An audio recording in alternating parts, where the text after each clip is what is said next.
సాఫల్యం లభిస్తుందా మామయ్య?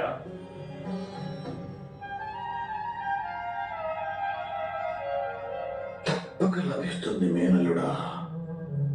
రక్త సంబంధం కన్నా కన్నీటితో ఏర్పడిన బంధం ఎక్కువ దృఢంగా ఉంటుంది.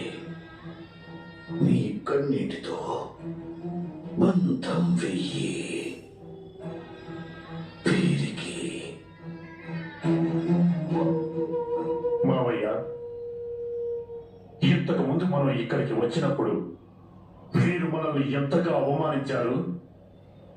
ఇప్పుడు ప్రయోజనం ఏ విధంగా లభిస్తుంది?